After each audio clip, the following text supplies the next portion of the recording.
ጊዜ ማለት ነው ለብዙ ጊዜ ሲሰራበት የነበረው ትርክት መሰራት ከተጀመረበት ጀምሮ ማለት ነው መሬት ላራሹ ከምትለው ስሎጋን ጀምሮ የአማራ ህዝብ አንድ እንዳይሆን ሲሰራበት ኖሯል። ያን ሁላችንም ጠንቀን እናውቃለን።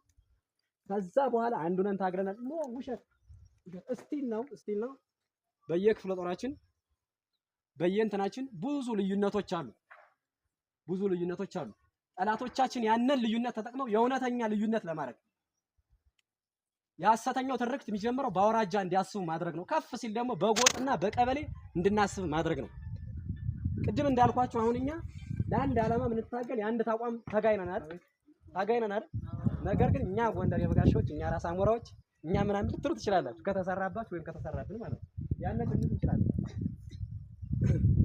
ያን እንዳንል ያንን ነገር ተወጥተው ግንቦት አንድ በ2017 ትልቁን ዜና አሰምተውናል። አራቱ ትልልቅ መሪዎቻችን ማለት ነው። ለዚህ ሞራል ያስፈልጋል።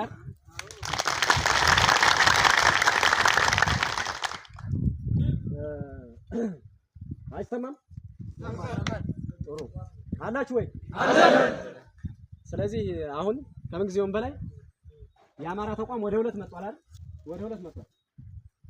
አፋባ የአማራ ፋኖ ብሔራዊ ኃይልና የአማራ ህዝባዊ ድርጅት የሚባል ማለት ነው። ወደ ሁለት ተቋም መጥቷል። ቢያንስ ከስድስት ሰባት ዓላማው በውል ያልታወቀ የወጣንበት ዓላማ አንድ የሚመስልን ነገር ግን በመርህ ደረጃ በአሰራር ደረጃ በጣም ተለያይተን ነበር። እንዲያውም በማል እርስ በርስ ሁሉ አተዋቋቁሰውን ያውቃሉ። ያን ልዩነት ጠባውን ወደ ሁለት ድርጅት መጥተናል። ስለዚህ በጣም ታላቅ ደስታ ይሰማኛል። እንኳን ደስ አላችሁ ማለት ወዳለሁ።